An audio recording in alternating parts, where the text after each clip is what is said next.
Olivia was 22 when she discovered her entire life was built on a lie. On her birthday, she was kicked out of her home by her own parents. The reason? A family secret so devastating it destroyed everything she knew. Hidden documents, truths buried in the past, and a biological mother she never knew existed.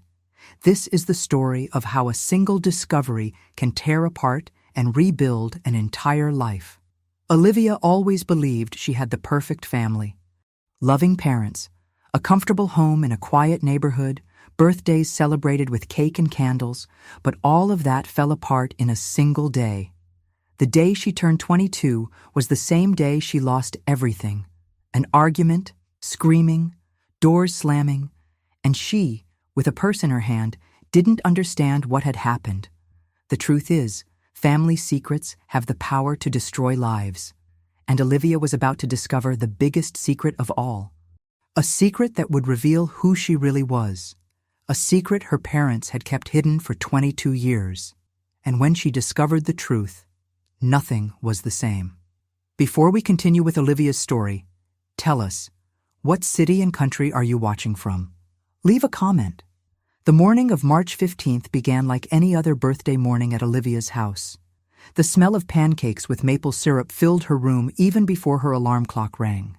Patricia, her mother, always made pancakes for her birthday. It was a tradition. Olivia came downstairs still in her pajamas, a smile on her face. 22 years old, she was excited. She had plans for the day. Samantha, her best friend, had promised to take her to dinner at an Italian restaurant downtown. But before that, she wanted to spend the morning with her parents. David was sitting at the kitchen table, reading the newspaper as he always did. He looked up when Olivia walked in and smiled. "Happy birthday, honey," he said.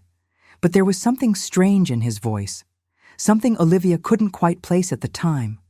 Patricia placed a plate of pancakes in front of Olivia and kissed the top of her head. "My little girl is growing up so fast," she said, but her eyes were red. Olivia noticed. "Mom, are you okay?" she asked. Patricia looked away and just nodded. "I'm fine, honey. Just a little emotional. You know how I get on your birthdays." Olivia smiled and began to eat. The pancakes were delicious, as always. But there was a tension in the air she couldn't ignore. David hadn't said anything else since the happy birthday speech. He just continued reading the newspaper. But Olivia could tell he wasn't really reading. His eyes had been fixed on the same page for several minutes. After breakfast, Olivia went to the living room to open her presents. There were 3 boxes wrapped in colorful paper on the coffee table. She picked up the first one and began to open it. It was a book, a novel she'd mentioned a few weeks ago. "Thank you, Mom," she said, but Patricia didn't respond. She was sitting on the couch, hands clasped, staring at the floor. David was standing near the window, arms crossed. "Dad!" Olivia called. He turned slowly. "Olivia, we need to talk," he said, and the tone of his voice made her heart race. "Talk about what?" she asked, feeling a pang of fear. David exchanged a look with Patricia. "Sit here, honey," Patricia said, patting the sofa beside her. Olivia sat down, but didn't open the other presents. She knew something was very wrong. "What's going on?" she asked again, her voice shaking this time. David took a deep breath. "Olivia, there's something we never told you. Something we should have told you a long time ago." Olivia's heart was pounding so hard she could hear it in her ears. "What is it?" she whispered. Patricia began to cry. "You're not our biological daughter, Olivia. You were adopted." Olivia's world stopped. The words echoed in her mind, but she couldn't process what she'd just heard. "What?" she said, her voice barely coming out. "You were adopted as a baby," David continued, his voice firm but cold. "We never told you because we thought it was better that way." Olivia felt like she'd been punched in the gut. "Better that way," she repeated in disbelief. "You've lied to me my whole life, and you think it was better that way." She rose from the couch, feeling an anger she'd never felt before. "How could you do this to me?" Patricia tried to move closer. "Olivia, please, let us explain." "Explain what?" Olivia screamed. "That you're liars," that everything I've experienced has been a lie. David stepped forward. Olivia, you need to calm down. Calm down, she said, tears streaming down her face. You just destroyed my life and you want me to calm down? The argument escalated quickly. Olivia wanted answers. Who were her biological parents? Why was she adopted? Why had they never told her the truth? But David and Patricia refused to answer. Let's not talk about that right now, David said, his voice growing louder. You're too upset. Upset, Olivia shouted. I have every right to be upset. David slammed his hand on the table. Enough, Olivia. This conversation is over. But Olivia wouldn't let it go. She kept pressing, demanding answers. And then David said the words that changed everything. If you can't accept that, then maybe it's best you leave this house. Olivia was shocked. What? She whispered. You heard me, David replied, his face red with anger. If you can't respect us, then you're not welcome here. Patricia tried to intervene. David, no. But he cut her off. No, Patricia. She needs to learn to respect this family. Olivia looked at them both in disbelief. This family, she said, her voice breaking. You just told me I'm not part of this family. She ran upstairs, grabbed a suitcase, and started throwing clothes inside.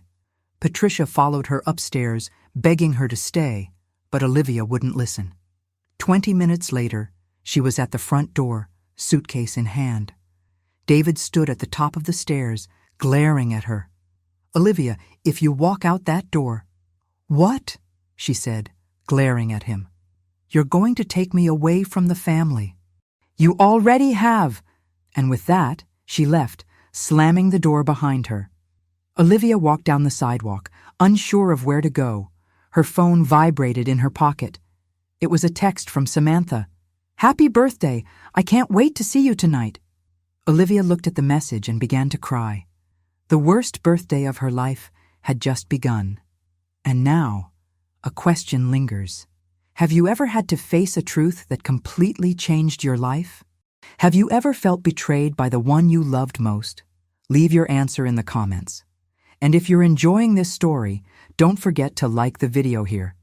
Subscribe to our channel using the subscribe button or the QR code that appears on your screen, and activate the notification bell so you don't miss any more moving stories like this. Olivia walked the neighborhood streets for almost an hour before finally stopping in front of a park bench. She sat down, placed her suitcase beside it, and looked up at the sky. The sun was shining brightly. Children played in the nearby park. People walked their dogs. Everything seemed so normal. But to Olivia, nothing made sense anymore. She picked up her phone and looked at Samantha's message again. Her fingers trembled as she typed a reply. Sam, are you home? I need to talk to you urgently. The reply came within seconds. Yes, I'm here. Is everything okay? Olivia didn't even know how to respond. I'm going to your place now. Please, wait for me.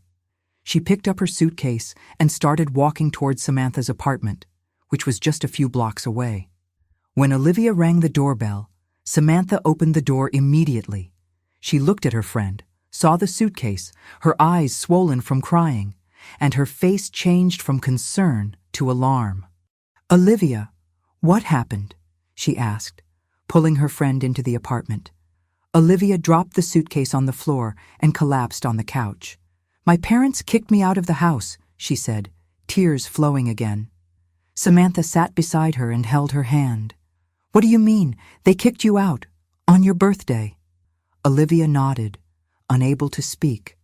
Samantha hugged her friend and let her cry on her shoulder. They stayed like that for several minutes, until Olivia finally managed to calm down enough to tell her what had happened. They told me I was adopted, Olivia began, her voice still shaking. That they never told me because they thought it was better that way. Samantha's eyes widened. Wait, you were adopted, and they never told you? Olivia nodded. 22 years, Sam. 22 years of lies. Samantha shook her head in disbelief. But why? Why did they tell you now? And why did they kick you out? Olivia wiped away her tears. I got angry. I started screaming, asking questions. I wanted to know who my birth parents were, why I was adopted, but they refused to tell me. My father said I was being disrespectful, that if I couldn't accept it, it was best for me to leave home. Samantha was silent for a moment, processing everything. Olivia, this is insane. They can't just drop a bomb like that on your life and then kick you out for wanting answers. Olivia leaned her head back against the couch and stared at the ceiling. I don't know what to do, Sam. My whole life has been a lie.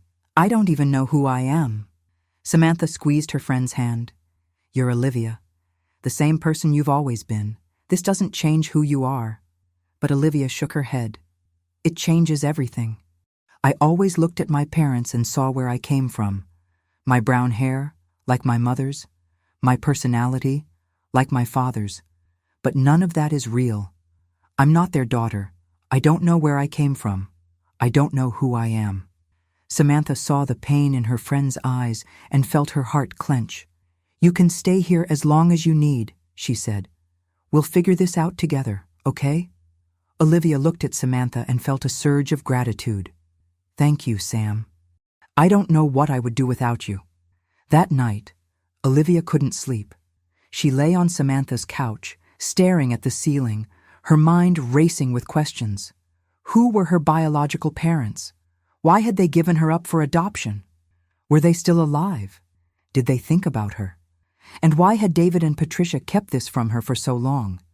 Each question led to more questions, and Olivia felt like she was drowning in uncertainty. She picked up her phone and opened her photo gallery. There were hundreds of family photos, birthdays, holidays, vacations, she and Patricia baking Christmas cookies, she and David fishing at the lake, photos of her as a child, smiling in Patricia's arms. Olivia stared at each photo, searching for signs, something that showed she didn't belong. But there was nothing, just a happy family, or at least that's what she'd always believed. The next morning, Samantha made coffee and toast. Olivia was sitting at the table, still in her pajamas, with deep circles under her eyes. Did you get any sleep? Samantha asked. Olivia shook her head. I couldn't. I can't stop thinking. Samantha sat across from her. Look, I know you're going through a lot right now, but you need to eat something and try to rest. You won't figure anything out if you're exhausted. Olivia knew Samantha was right, but she couldn't stop thinking. I need to go back there, she said suddenly.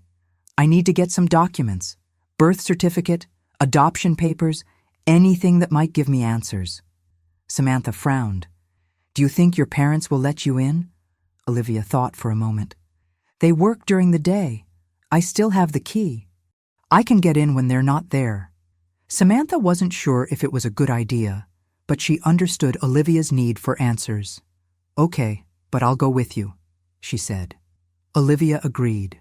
A few hours later, the two of them were standing in front of the house where Olivia grew up. The house felt different now, less welcoming, less like home. Olivia took a deep breath, put the key in the lock, and opened the door. The house was silent, empty. She walked slowly inside, Samantha close behind. Where do you think they kept those documents? Samantha whispered. Probably in my father's office, Olivia replied. He has a locked cabinet there. I never knew what was inside. They climbed the stairs and entered the office. Olivia looked around. Everything was exactly as she remembered. The dark wooden desk, the bookshelf full of books, the filing cabinet in the corner. She walked over to the cabinet and pulled out the drawer. It was locked. Where does he keep the key? Samantha asked. Olivia looked around and then remembered. There was a small box on top of the bookshelf where David kept small things. She grabbed a chair, climbed up, and reached for the box. Inside were some coins, paper clips, and a small silver key. Olivia got down from the chair and used the key to open the cabinet. Inside were folders organized by year. Olivia began searching, her fingers trembling. And then she saw it, a folder marked with the year of her birth. She pulled the folder out and opened it. Inside were documents, a birth certificate, adoption papers, and a photo of a young woman holding a baby. Olivia stared at the photo, her heart racing. That woman was her birth mother, and that baby was her. She turned the photo over. On the back was written a name, Rebecca. Olivia held the photo in both hands, her eyes fixed on the woman's face. Rebecca. That was her biological mother's name. The woman in the photo looked young, maybe in her early 20s. She had long brown hair, light eyes, and a soft smile as she held the baby. Olivia tried to find similarities between herself and the woman in the photo. The shape of her face, the color of her eyes, the hair. Did she look like Rebecca? Had she inherited something from her? Samantha moved closer and looked over Olivia's shoulder. "Is that her?" she asked quietly. Olivia nodded, unable to speak. Her hands were shaking so badly she almost dropped the photo. She put the photo aside and began to look through the documents. There was a birth certificate. The child's name, Olivia Marie. Date of birth, March 15th. But where the mother's name should have been, there was only a blank line. The father's name was also blank. Olivia frowned. Why were the names blank? She kept searching and found the adoption papers. The documents were official, stamped and signed by a judge. They stated that David and Patricia formally adopted Olivia when she was just 3 months old. 3 months. Olivia tried to imagine she was just a baby. She had no memories of that time. She had no memory of Rebecca. She had no memory of her life before being adopted. But there was something else in the folder. A letter. Olivia took it and unfolded the yellowed paper. The handwriting was delicate, handwritten. "To whoever will care for my daughter," it began. Olivia felt a lump in her throat. It was from Rebecca. "I have no choice. I can't be with her. Not now. Not like this. But I want her to know that I love her. I love her more than anything in this world. And if I could change things, I would. But I can't. Please take care of her. Please give her the love I can't give. Please make her happy. And if she ever wants to find me, I'll be waiting, always. Rebecca."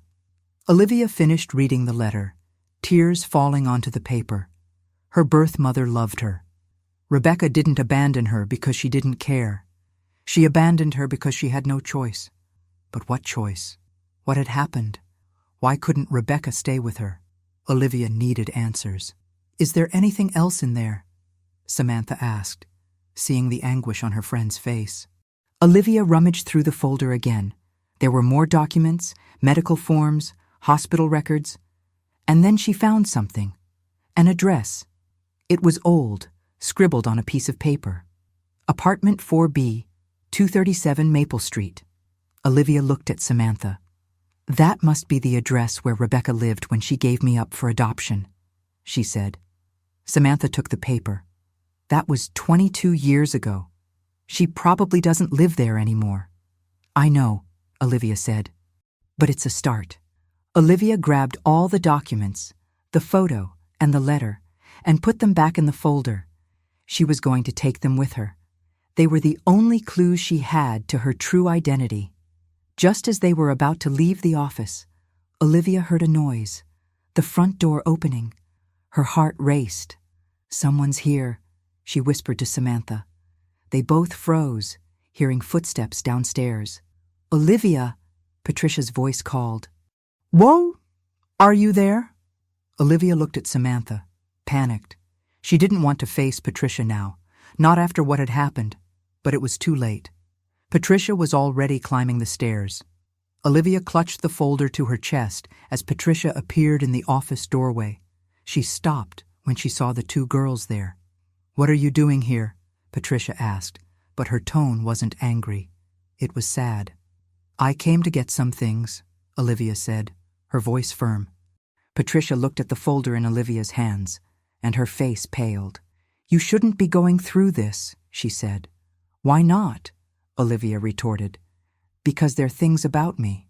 Because they're truths you've kept from me my whole life." Patricia stepped forward. "Olivia, please. You don't understand. We did what we thought was best for you." "Best for me," Olivia said, her voice rising. "Was lying to me my whole life best for me? Was making me believe I was your daughter when I wasn't. Best for me." Patricia began to cry. "We love you, Olivia. We've always loved you like our daughter. You are our daughter." "But I'm not," Olivia said, and the words came out like a knife. "I'm Rebecca's daughter, and you knew it all along."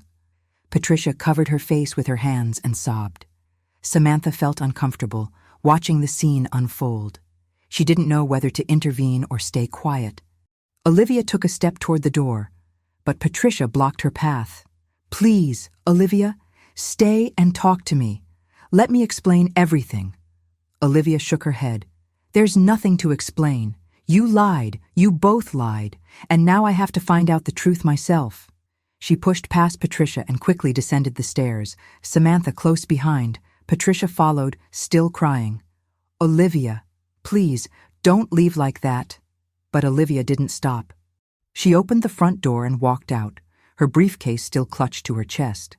When they were back in Samantha's car, Olivia finally caught her breath. Her heart was still pounding, but she had made it. She had the documents. She had the photo. She had the letter, and she had a name. Rebecca. "Are you okay?" Samantha asked, starting the car. Olivia looked out the window, watching the house where she grew up growing farther and farther away. "No," she said honestly. "But I'm staying. I need to find Rebecca. I need to know the truth." Samantha nodded and drove back to the apartment. Olivia opened the folder again and looked at Rebecca's photo. That woman had answers. That woman knew the truth. And Olivia would find her, no matter how long it took. The journey to discover who she really was had only just begun, and nothing would stop her from seeing it through to the end. Over the next few days, Olivia became a detective. She spent hours online, searching for any information about Rebecca. The problem was, Rebecca was a common name. There were thousands of women with that name in the United States. She needed more information. A last name, a city, anything that could narrow the search. Samantha helped as best she could, making coffee, bringing food, sitting next to Olivia while she typed frantically on the computer. "You need some rest," Samantha said one night. "You've barely slept since this all started." But Olivia shook her head. "I can't rest, Sam. Not until I find her." Olivia decided to start with the address she'd found, Apartment 4B, 237 Maple Street. She typed the address into Google Maps and saw it was an old building on the other side of town. The next day, she and Samantha drove there. The building was old and in need of renovation.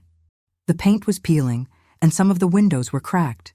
They entered the lobby and saw a rusty mailbox on the wall.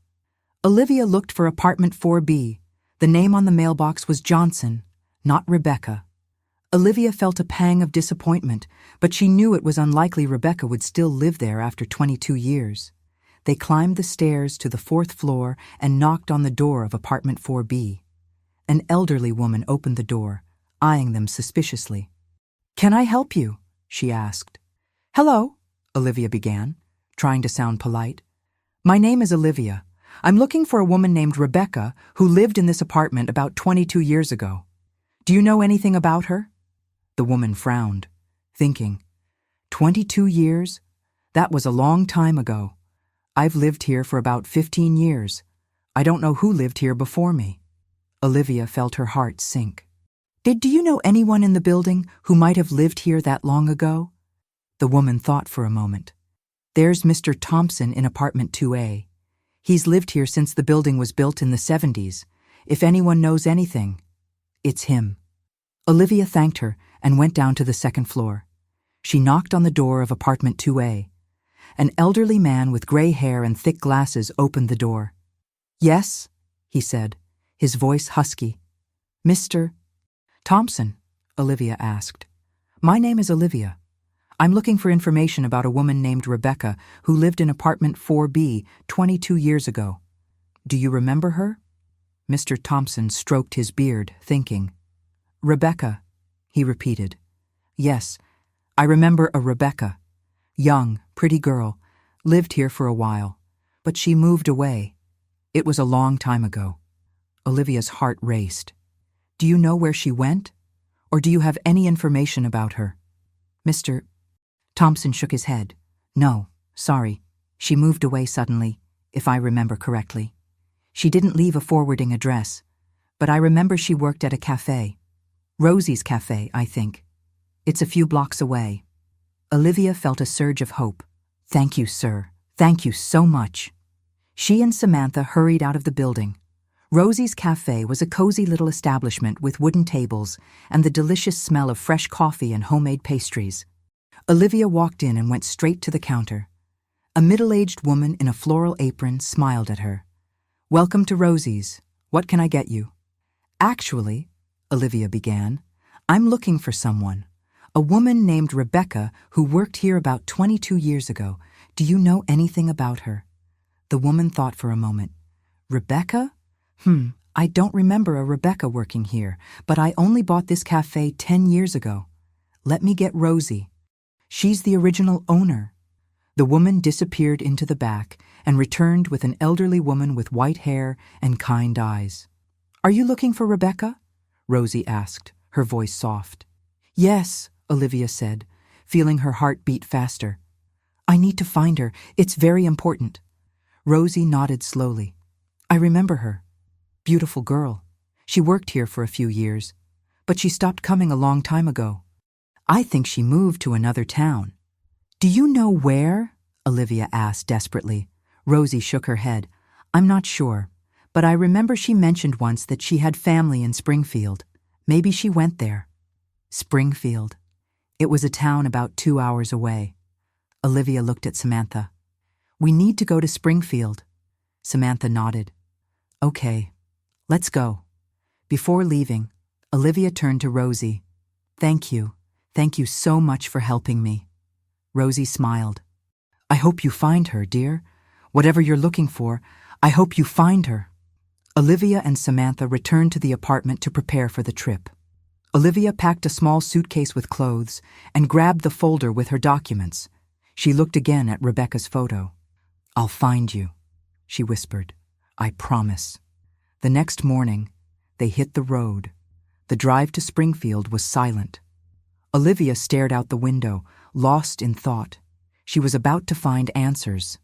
She was about to discover the truth about her origins. But she was also scared. What if Rebecca didn't want to see her? What if she had built a new life and didn't want to be reminded of the past? What if she regretted giving Olivia up for adoption? Samantha noticed the anxiety on her friend's face. Olivia, no matter what happens, I'm here with you. You're not alone. Olivia smiled weakly. Thank you, Sam. I don't know what I'd do without you. When they arrived in Springfield, Olivia didn't know where to begin. The town was bigger than she expected. There were thousands of people. How was she supposed to find Rebecca in such a large city? They stopped at a hotel, and Olivia opened her laptop. She started searching public records, social media, anywhere the name Rebecca might appear. And then, after hours of searching, she found something. A Facebook profile. The name was Rebecca, and the profile picture showed a middle-aged woman with brown hair. Olivia enlarged the photo. Could it be her? She clicked on the profile and began scrolling through the photos. And then she saw it, an old photo, posted years ago, of Rebecca when she was young. It was the same woman from the photo Olivia had found in the folder. It was her. Olivia had found her biological mother. Olivia stared at the computer screen, her heart pounding so hard she could hear it in her ears. It was her, Rebecca, her birth mother. After days of searching, she had finally found her. Samantha leaned closer and looked at the screen. Is this her? She asked, even though she already knew the answer. Olivia nodded, unable to speak. She began scrolling through Rebecca's profile, reading every post, looking at every photo, trying to get to know the woman who had given birth to her. The profile wasn't very active. Rebecca posted occasional landscape photos, inspirational quotes, and a few selfies. But there were no family photos, no photos of children. There was nothing to indicate she had other children. Olivia felt a pang of something. Relief, disappointment. She didn't know. She clicked on the profile information section. Rebecca lived in Springfield. She worked as a nurse at a local hospital. Olivia wrote down the name of the hospital. Memorial Hospital. It was a start. She looked at Samantha. I'm going to the hospital tomorrow. I need to see her. Samantha frowned. Are you sure? Maybe you should text her first. Prepare her. But Olivia shook her head. No, if I text her, she might ignore me. She might not want to talk to me. I need to see her in person. Samantha understood. Okay, then we'll go together. Olivia stayed up all night again, rehearsing what she was going to say. Hi, Rebecca. My name is Olivia. You gave me up for adoption 22 years ago. No, that sounded too direct, too cold. Rebecca, I'm your daughter. Also, no. How do you just show up in someone's life after 22 years and say something like that? The next morning, Olivia and Samantha drove to Memorial Hospital. The building was large and modern, with white walls and gleaming floors. Olivia approached the reception desk, her heart racing. Excuse me, she said to the receptionist. I'm looking for a nurse named Rebecca. Does she work here? The receptionist typed on the computer. Rebecca Thomas. I don't know her last name, Olivia admitted. The receptionist looked at her curiously. Well, we have a Rebecca Thomas who works here. She's on the 3rd floor in the pediatrics ward, but you need authorization to go up. Olivia thought quickly. I'm related to her. It's a family emergency. The receptionist hesitated, but then nodded. Okay, 3rd floor, but you need to register here first. Olivia filled out the registration form and got a visitor's pass. She and Samantha rode the elevator up to the 3rd floor. The pediatric ward was colorful, with drawings of animals on the walls and toys scattered throughout the waiting room. Olivia approached the nurse's desk. Excuse me, she said, her voice trembling. I'm looking for Rebecca Thomas. A young nurse looked at her. Rebecca is in the medication room. You can wait there. She pointed to a small waiting room. Olivia sat down, her palms sweating.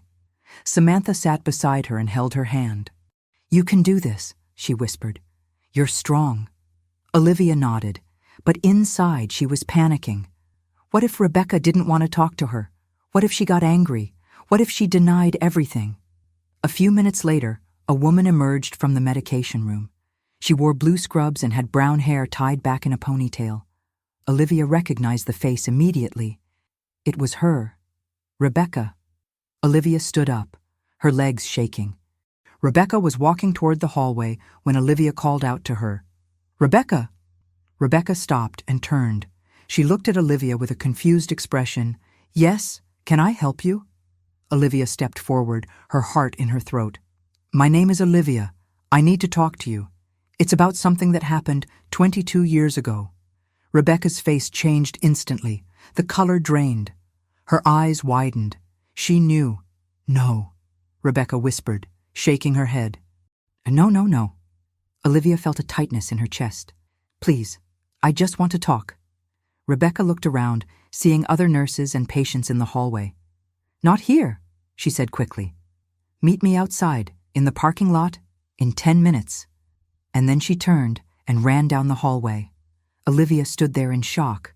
Samantha touched her arm. Come on, let's wait outside. They got out and walked to the parking lot. Olivia paced nervously. Had Rebecca recognized her? Or had she just understood what she was saying? 10 minutes felt like an eternity. Finally, Rebecca appeared, walking out the hospital doors. She walked toward Olivia, her face pale, her eyes brimming with tears. How did you find me? She asked, her voice breaking. I needed to, Olivia said. I needed to know the truth. Rebecca covered her face with her hands and began to cry. I've thought about this day every day of my life, but I never thought it would actually happen. Olivia felt her own tears begin to fall. Why? Why did you give me up for adoption? Rebecca wiped away her tears and looked at Olivia. Because I had no choice. I was 23. I was alone. No money. No support. My family had rejected me when they found out I was pregnant. Rejected? Olivia repeated. Why? Rebecca took a deep breath. Because your father was married. The words fell like a bombshell. Olivia felt like she'd been punched. What? I didn't know at first, Rebecca continued, her voice thick with pain. He told me he was single. We met at a bar. He was handsome and charming. I fell in love, and then I got pregnant. When I told him, he disappeared, and that's when I found out the truth. He had a wife, he had kids, and I was just a mistake. Olivia felt her world spin. Her biological father was a married man who had abandoned Rebecca. She was the product of an affair, of a lie. My family found out, Rebecca continued. My father kicked me out of the house. He said I was a disgrace. My mother did nothing to defend me. I was left alone, pregnant, penniless, no one. She looked at Olivia, her tears falling freely now. I wanted to keep you, I swear I did. But I couldn't. I couldn't raise you. I could barely support myself. So I made the hardest decision of my life. I gave you up for adoption. To parents who could give you a better life than I could. Olivia felt a mix of emotions, anger, sadness, understanding. Did you think of me? She asked, her voice barely above a whisper. Rebecca nodded, sobbing. Every day of my life, I wondered where you were, if you were happy, if you were safe, and I prayed you would have a better life than mine. Olivia couldn't hold back her tears any longer. She stepped forward and, without thinking, hugged Rebecca. And Rebecca hugged her back, holding her daughter for the first time in 22 years. They stayed like that for several minutes, crying together, releasing 22 years of pain, of loss, of unspoken love. When they finally broke apart, Rebecca wiped away her tears. I'm sorry, she said. I'm sorry for everything. Olivia shook her head. You don't need to apologize. You did what you thought was best. But inside, Olivia still had so many questions, and she knew the story wasn't over yet. After meeting Rebecca, Olivia returned to Samantha's apartment with her head full of information. She had found her biological mother. She had heard the story of the abandonment. She had understood the pain Rebecca had carried for 22 years. But there were still unanswered questions, and the only people who could answer those questions were David and Patricia. Olivia knew she needed to confront them again. But this time, she wouldn't let them avoid the conversation. She needed to know everything. Why had they hidden the truth? What else did they know about Rebecca? And why had they never let her know about her origins? Samantha was beside her when Olivia picked up the phone and called Patricia. The phone rang 3 times before Patricia answered. Hello? Her voice sounded tired. It's me, Olivia said. There was a pause. Olivia, thank God. I was so worried. Where are you? Are you okay? I'm fine, Olivia replied, her voice steady. But I need to talk to you and Dad. I need to know everything, the whole truth. Patricia sighed on the other end of the line. Olivia, I already told you we did what we thought was best. No, Olivia interrupted. Don't tell me that again. I found Rebecca. I know what happened, but I need to know why you kept this from me. I need to understand. There was silence. Finally, Patricia spoke. Okay, come home. We'll talk. Your dad is here. We'll tell you everything. Olivia hung up the phone and looked at Samantha. I'll go there. Will you come with me? Samantha nodded without hesitation. Always. When Olivia arrived at the house where she grew up, her chest tightened. Everything felt different now. The house wasn't home anymore. It was just a place filled with memories that now felt false. She knocked on the door, and Patricia opened it immediately. Her eyes were red, swollen from crying. Olivia, she said, her voice breaking. Please come in. Olivia entered, Samantha behind her. David sat in the living room, his hands clasped together, staring at the floor. He looked up when Olivia entered. Olivia, he said, but there was no firmness in his voice, only weariness. Olivia sat on the couch, keeping her distance. I need you to tell me everything. From the beginning. Why did you adopt me? How did you meet Rebecca? And why did you keep this from me for so long? Patricia sat next to David, and the two exchanged a look. Finally, Patricia began to speak. We always wanted children, We tried for years, but I couldn't get pregnant. We went through treatments, tried everything. Nothing worked. It was devastating. And then we decided to adopt, David continued. We registered with an adoption agency. We waited for months. And then they called us. They said there was a baby. A girl. You. Patricia took a tissue and wiped her eyes. When we first saw you, it was love at first sight. You were so tiny, so perfect. We knew you were our daughter. It didn't matter that you weren't our blood. You were ours. Olivia felt a lump in her throat, but she wasn't going to let her emotions distract her. And Rebecca? Have you met her? David shook his head. Not personally. The adoption was closed. That means we haven't had contact with the birth mother, but the agency gave us some information. They told us she was young, in a difficult situation, and couldn't raise a child. And you never tried to find out more? Olivia asked. Patricia shook her head. No. The agency advised us not to.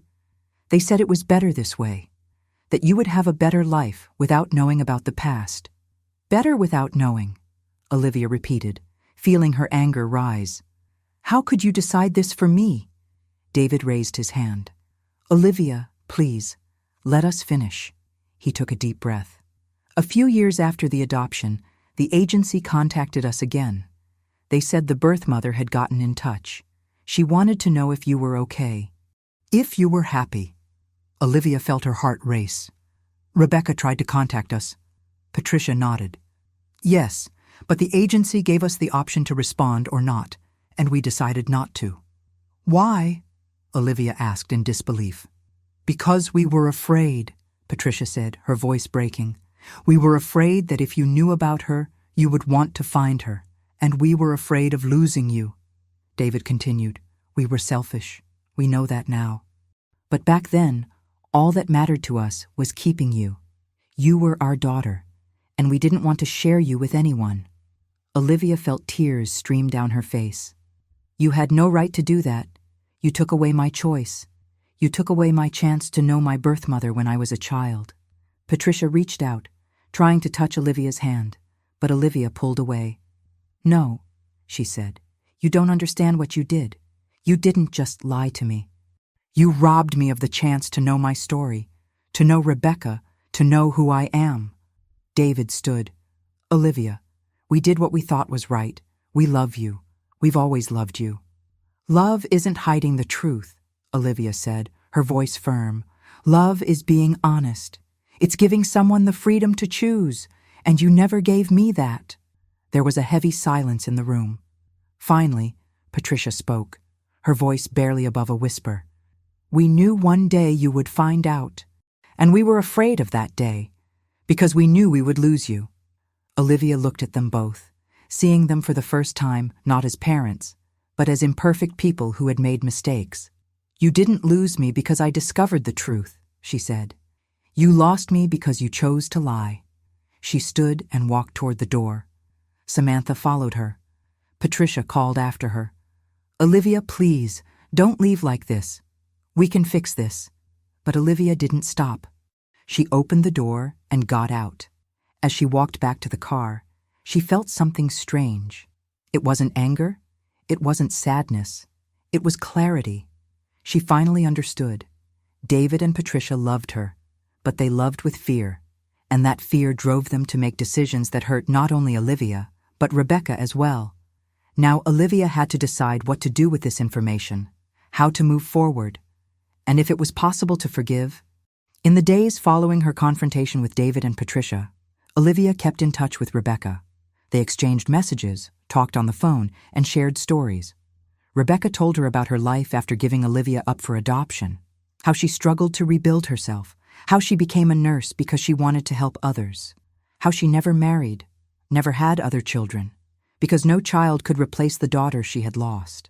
And Olivia shared about her life, about growing up in a family she thought was hers, about the birthdays, the holidays, the happy times, and also about the pain of discovering the truth.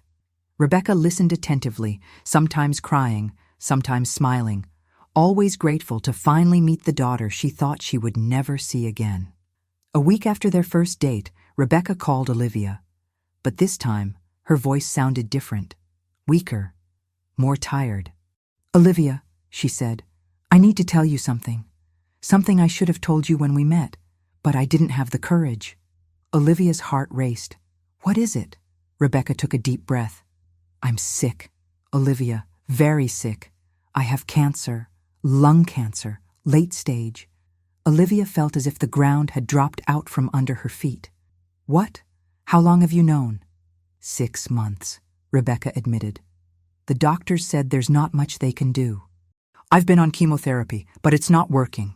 They gave me maybe a few more months, a year if I'm lucky." Tears began to stream down Olivia's face. No, this can't be happening. I just found you. I can't lose you now." Rebecca was crying too. "I know, honey. I know. But I needed to tell you. Because I don't want any more secrets between us. And because I want to spend the time I have left getting to know you. Getting to know my daughter." Olivia wiped away her tears. "I'll see you, now, today." Rebecca gave a small smile on the other end of the line. "I'd love that." Olivia picked up Samantha and they drove back to Springfield. When they reached Rebecca's apartment, Olivia knocked on the door and Rebecca opened it. She looked thinner than last time. Her face was pale, with deep circles under her eyes. But when she saw Olivia, her face lit up. "You came," she said, her voice filled with emotion. Olivia came in and hugged Rebecca. She could sense how fragile Rebecca was. "Of course I came. You're my mother." The words came out naturally, and Rebecca began to cry. They sat in Rebecca's small, cozy living room. There were pictures on the walls, books on the shelves, a half-empty cup of tea on the coffee table. "How long did the doctors give you?" Olivia asked, trying to be strong. Rebecca sighed. "They said maybe 6 months. But I feel weaker every day. I don't know if I have that much time." Olivia squeezed Rebecca's hand. "We will fight. You can't give up. Not now." Rebecca smiled sadly. "I fought, Olivia. For 6 months I fought. But there comes a point where you have to accept it, and I am at peace, because I found you, because I got to see you, hold you, hear you call me Mom." Olivia couldn't hold back her tears. "This isn't fair." "It's not fair that I found you only to lose you again." Rebecca wiped Olivia's tears with her thumb. "Life isn't always fair, darling, but we have it now. We have this moment, and I want to cherish every second." They spent the rest of the day together. Rebecca showed Olivia old photos, photos from when she was pregnant, photos from the day Olivia was born, photos she'd kept for all these years. "I never forgot you," Rebecca said, holding up a photo of baby Olivia. "I always wanted to know what you looked like. If you had my smile, my eyes, and now I know. You're beautiful, and I'm so proud of you." Olivia looked at the photos, seeing her own origins for the first time. "I wish I could have grown up with you," she said. Rebecca shook her head. "No, you had a better life with David and Patricia. They gave you things I never could have. A home, stability, education. I made the right choice, even though it hurt. But they lied to me," Olivia said. Rebecca held Olivia's hand. "They lied because they were afraid of losing you. I understand that fear, because I lost you once, and it was the worst pain of my life. They're not perfect, but they love you, and in the end, that's what matters." Olivia thought about Rebecca's words. She'd spent so much time angry at David and Patricia. But maybe Rebecca was right. Maybe they made mistakes, but they did it because they loved each other. As the day drew to a close, Olivia didn't want to leave. She wanted to stay there, with Rebecca, savoring every moment. But Rebecca was tired. "You need to rest," Olivia said. Rebecca nodded. "Come back tomorrow." "I'll come back every day," Olivia promised. "I won't waste any moment I have with you." Rebecca smiled, and Olivia saw peace in her eyes. As Olivia left the apartment, she turned one last time. Rebecca stood in the doorway, waving, and Olivia waved back, knowing the time she had with her biological mother was limited, but she would cherish every second. Because finally, After 22 years, she had found the truth, and now it was time to decide what to do with it. Before we continue, I want to ask you a question. Have you ever been in a situation where you had to choose between forgiveness and hurt? Have you ever had to decide whether it's worth letting go of the past in order to move forward? Share your experience with us in the comments. Your experience might help someone going through the same thing. Olivia spent the next few days by Rebecca's side. She came to her apartment every morning, bringing her coffee, sometimes home-cooked meals that Samantha helped prepare. They talked for hours, sharing stories, laughing, crying, building the mother-daughter bond they never had the chance to have. Rebecca was growing weaker every day. Olivia could see it, the way she tired easily, how she needed more rest, how the pain was becoming more intense, even with the medication. But Rebecca never complained. She just smiled and said she was grateful to have Olivia there. On a sunny April afternoon, Olivia was sitting next to Rebecca on the couch when Rebecca took her hand. "Olivia," she said, her voice serious, "there's something I need to tell you, something I've never told anyone." Olivia felt a shiver run down her spine. "What is it?" Rebecca looked out the window, as if gathering her courage. "I told you I gave you up for adoption because I had no choice, because I was young, alone, and broke. And that's true. But it's not the whole truth." Olivia frowned. "What do you mean?" Rebecca took a deep breath, her hands shaking. "Your biological father, the man who got me pregnant. I told you he was married, that he abandoned me when he found out about the pregnancy. But I didn't tell you everything about him." Olivia's heart began to beat faster. "What else is there?"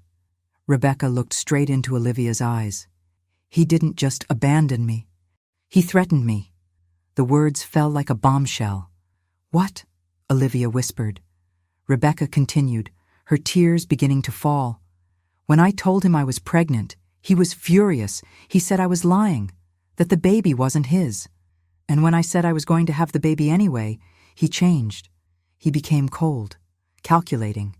He told me that if I told anyone about him, if I tried to ask for financial help, if I did anything that could ruin his life, he would make sure I regret it." Olivia felt sick. "He threatened you?" Rebecca nodded. "He had money, power, connections, and I was just a 23-year-old girl working in a cafe with no one. He knew I had no way to fight him."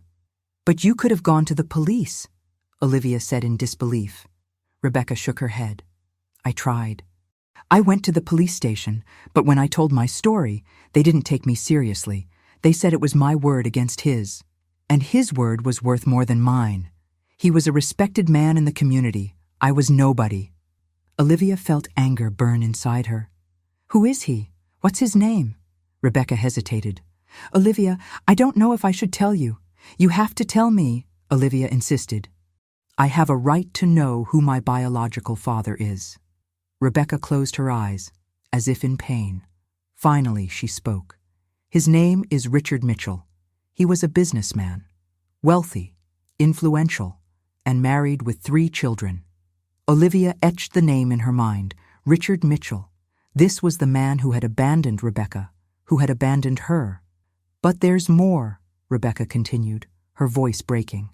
"After you were born, I tried to keep you. I swear I tried. I got a small apartment. I got a part-time job. And for 3 months, I took care of you alone. You were so little, so perfect. And I loved you more than anything in the world." Olivia felt tears stream down her face. "So what happened?" Rebecca sobbed. "Richard found out. I don't know how, but he did, and he showed up at my apartment one night. He was furious. He said I'd promised not to cause trouble. And I told him I wasn't causing trouble, that I just wanted to raise my daughter in peace. But he didn't care. He told me I had 2 options. Either I gave you up for adoption and disappeared, or he was going to make me lose custody. He was going to make up lies about me, saying I was an unfit mother, that I used drugs, that I neglected you. He was going to use his power to destroy me." Olivia covered her mouth with her hand, horrified. "No, I didn't believe him at first, Rebecca continued. But then he showed me documents, false reports from social workers, witnesses he'd bribed to lie about me. He had it all planned, and I realized he was serious. He was going to take you from me no matter what. So I made the hardest decision of my life.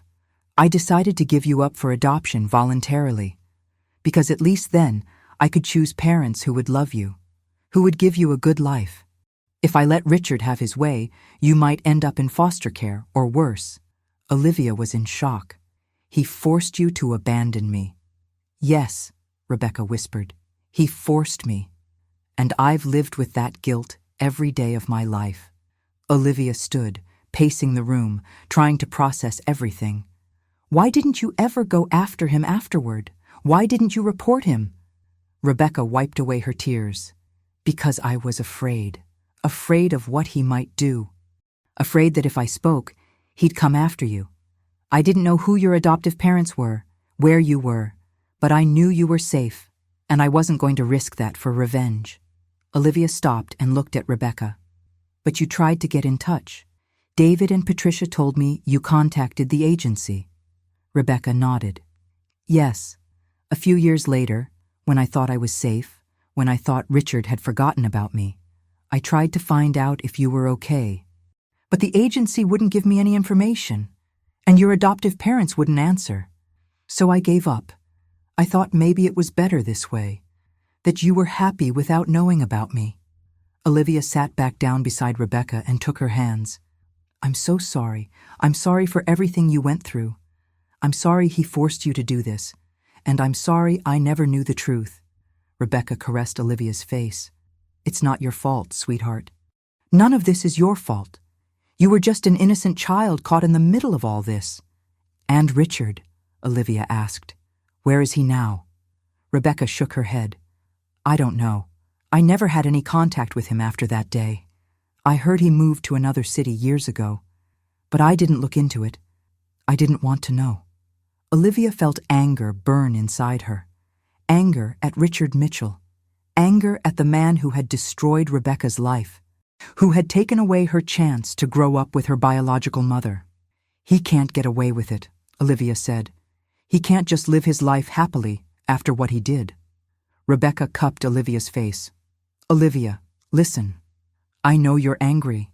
I've been angry for 22 years, but anger won't change what happened. It won't bring back the time we lost. The only thing we can do now is enjoy the time we have together and leave the past where it belongs. In the past? But Olivia wasn't sure she could do that. She wasn't sure she could let Richard Mitchell get away with it. She looked at Rebecca, seeing the frail, sick woman who had sacrificed everything for her. And she knew something had to be done. Justice had to be served. But for now, all she could do was stand there, holding her mother's hand, and let her know she wasn't alone anymore. That after 22 years, they had finally found each other. And no one, not even Richard Mitchell, could take that away from them now. After hearing the full truth from Rebecca, Olivia spent days processing everything. The revelation about Richard Mitchell, about how he had forced Rebecca to abandon her, about how her entire existence had been marked by lies and manipulation. She felt anger, sadness, and confusion. But above all, she felt an urgent need to make decisions. Decisions about her future, about her relationships, about who she wanted to be from now on. Rebecca was growing weaker. Olivia could see it. Hospital visits became more frequent. Her pain medication increased, and Olivia knew time was running out. She wanted to spend every moment with Rebecca, but she also knew there was something she needed to resolve. David and Patricia. One afternoon, while Rebecca slept in the hospital, Olivia picked up the phone and called Patricia. She answered on the first ring. Olivia? Her voice was full of hope and fear. Hi, Mom, Olivia said, and she heard Patricia start to cry on the other end. Olivia, honey, thank you for calling. I was so worried. I know, Olivia said, and I'm so sorry for disappearing like that. But I needed time. I needed to process everything. Patricia wiped away her tears. We understand. We just want you to know that we love you. We always have. And none of that will change. Olivia took a deep breath. I know you love me, and I know you did what you thought was best, but I also know you were wrong. You lied to me. You hid my story, and it hurt me. We know, Patricia said, her voice breaking, and we're so sorry. If we could go back, we would do things differently, but we can't. All we can do now is apologize. Olivia was silent for a moment. I found Rebecca. My birth mother. Patricia said nothing, but Olivia could hear her heavy breathing. She's sick, very sick, cancer. The doctors said she doesn't have much longer. Patricia sobbed. Olivia, I'm so sorry.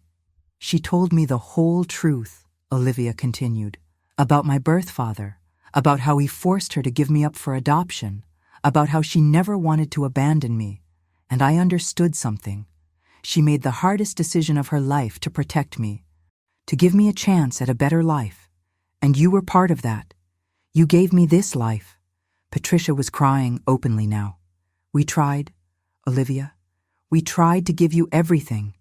And you did, Olivia admitted.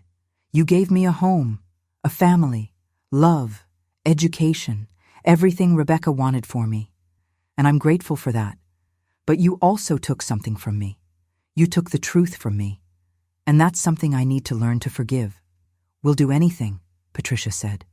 Anything to get you back. Olivia wiped away her own tears. I don't know if things will ever be the same again, but I want to try. I want to rebuild our relationship. But this time, with honesty, no secrets. Yes, Patricia said quickly. Yes, anything. We promise. No more secrets.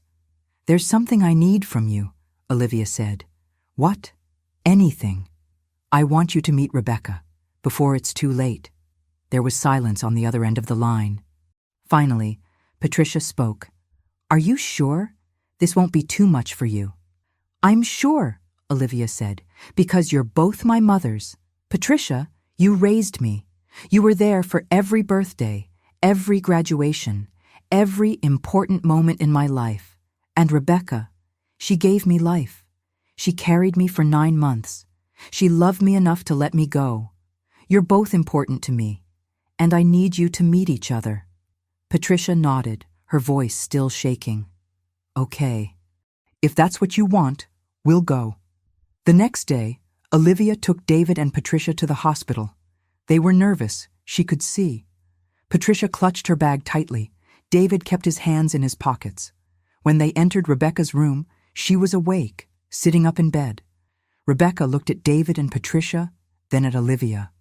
So this is them, she said, her voice weak but gentle. Olivia nodded. Rebecca, this is David and Patricia. My parents. Rebecca held out her hand. Thank you. Thank you for taking care of my daughter, for loving her, for giving her the life I couldn't. Patricia took Rebecca's hand, and the two women looked at each other. There was so much to say, so much to process, but in that moment, they found something in common. They both loved Olivia. They had both sacrificed something for her, and they both wanted the best for her. She's a wonderful girl, Patricia said, her voice thick with emotion, and you must be very proud. I am, Rebecca said, smiling at Olivia. Very proud. The four of them spent the afternoon together. They talked, they shared stories, they cried, they laughed, and Olivia felt something she hadn't felt in weeks. Peace. She looked around the room. David and Patricia on one side of the bed, Rebecca on the other, and she was in the middle. She had two families, one that raised her, the other that gave birth to her, and both loved her. She didn't have to choose between them. She could have both. As they were leaving, Patricia turned to Olivia. Thank you for giving us this chance, for letting us meet Rebecca. This means everything to us. Olivia hugged Patricia. Thank you for coming, for being willing to do this for me. David hugged Olivia back. We love you, daughter. We always will. I know, Olivia said. And I love you too. We're rebuilding, together. When Olivia returned to Rebecca's room, she found her birth mother smiling. You did the right thing, Rebecca said. They love you so much. I know, Olivia said. sitting beside the bed. "And I love them too, just like I love you." Rebecca held Olivia's hand. "I'm so glad you found me, that we had this chance, even if it was just for a little while." "Don't say that," Olivia said, her voice breaking. "You still have time." But they both knew the truth. Time was running out, and all they could do was cherish every moment they had together. 2 weeks later, Rebecca was transferred to hospice care. The doctors said there was nothing more they could do. It was only a matter of time. Olivia spent every day by her side. She brought flowers, played soft music, held her hand while Rebecca slept. Samantha came to visit whenever she could. David and Patricia also began showing up. They brought Olivia food, made sure she was taking care of herself, and slowly a new dynamic began to form. A different family, but a family nonetheless. On a quiet May afternoon, Rebecca lay awake, looking out the window. The sun was shining outside, the trees were green, the birds were singing. It was a beautiful day. "Olivia," Rebecca called, her voice barely above a whisper. Olivia approached immediately. "Gee, I'm here." Rebecca took her hand. "I want to tell you something. Something I need you to know before I go." Olivia felt tears well up in her eyes. "Don't say that." "Listen," Rebecca said, squeezing her hand with what little strength she had. "I spent 22 years feeling guilty, feeling like I failed you. But now, seeing you here, seeing the incredible woman you've become, I realize I didn't. I made the right choice. Because you had a life I never could have given you. You had love, stability, opportunities, and everything I wanted for you came true." Tears streamed down Olivia's face. "But I wish I had had you in my life. I wish I could have grown up with you." Rebecca smiled weakly. "I wish I could too. But that's not how things happened, and we can't change the past. All we can do is accept it and move on." "How will I move on without you?" Olivia asked, her voice breaking. "You will move on because you are strong," Rebecca said. "Stronger than me. You faced the truth. You confronted David and Patricia. You found me, and you chose forgiveness over anger. That takes a strength many people don't have." "I learned that from you," Olivia said. "You forgave Richard. You forgave David and Patricia for not responding when you tried to reach out. You chose love over hate." Rebecca shook her head. "I didn't forgive Richard. I just let go of the anger, because the anger was killing me inside. And I realized the best revenge was to live. It was to move on. It was to be happy, despite everything he did." Olivia thought about Rebecca's words. She had spent so much time angry at David and Patricia for lying, angry at Richard for forcing Rebecca to abandon her, angry at the world for being unfair. But the anger hadn't changed anything. It had only made her suffer more. "You taught me so much in such a short time," Olivia said. "How to forgive, how to be strong, how to move on." "And you taught me something too," Rebecca said. "You taught me that it's never too late. It's never too late to tell the truth. It's never too late to reconnect. It's never too late to love." They were silent for a moment, just holding each other's hands. Finally, Rebecca spoke again. "I want you to promise me something." "Anything," Olivia said. "I promise you'll live your life fully, that you won't let fear stop you from being happy, that you'll embrace every opportunity that comes your way, because life is short, Olivia, and we never know how much time we have, so seize every moment, love with everything, live without regrets." Olivia nodded, tears falling freely now. "I promise. And promise one more thing," Rebecca continued. "Promise you'll forgive David and Patricia completely. They made mistakes, but they love you, and you need them as much as they need you." "I promise," Olivia whispered. Rebecca smiled, and for the first time in weeks, her face looked peaceful. "So I can go in peace, knowing my daughter is okay, knowing she's loved, knowing she'll live a wonderful life." 3 days later, Rebecca passed away. She died peacefully, with Olivia by her side, holding her hand. Olivia cried like she had never cried before. She cried for the mother she had barely had time to know. She cried for the lost time. She cried for all the things they would never be able to do together. But she also felt gratitude. Gratitude for having found Rebecca. Gratitude for having had the chance to know her, to love her, to hear her say she was proud. At the funeral, David and Patricia stood by Olivia's side. They held her hands as Rebecca's casket was lowered. And Olivia realized something. She had two families, one that had raised her, one that had given birth to her, and both were important. Both had shaped who she was. Over the next few weeks, Olivia began to rebuild her life. She returned to David and Patricia's house, not because she had to, but because she wanted to. Because she had learned that forgiving wasn't forgetting. It was letting go. It was choosing love over anger. David and Patricia made an effort to be more honest. They shared stories about adoption they'd never told before. They showed photos. They answered questions. And slowly, trust began to rebuild. Olivia also began to process everything that had happened. She wrote in a journal. She talked to Samantha. And she found peace in knowing that, despite everything, she had been loved. By Rebecca, by David and Patricia, by Samantha. She wasn't alone. She had never been alone. One day, while Olivia was sorting through Rebecca's things she had inherited, she found a letter. It was addressed to her. With shaking hands, she opened it.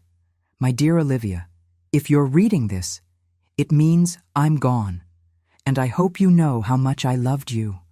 From the moment you were born until my last breath, you were the most important thing in my life.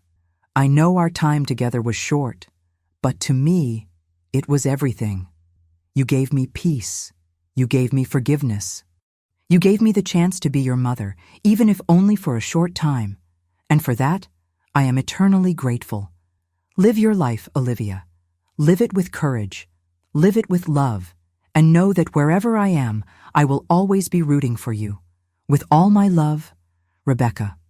Olivia folded the letter and held it to her chest. She had found her truth. She had found her peace.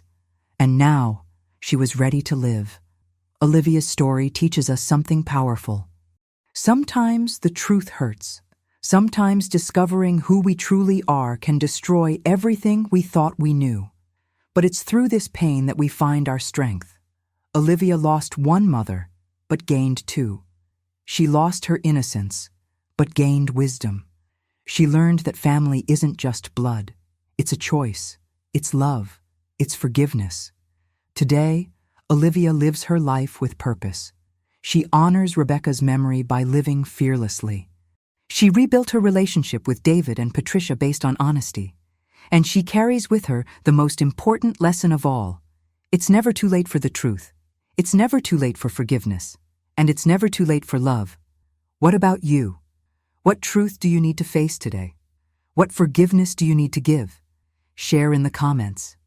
And if this story touched you in any way, like the video, subscribe to the channel using the subscribe button or the QR code that appears on your screen, and activate the notification bell so you don't miss more moving stories like this.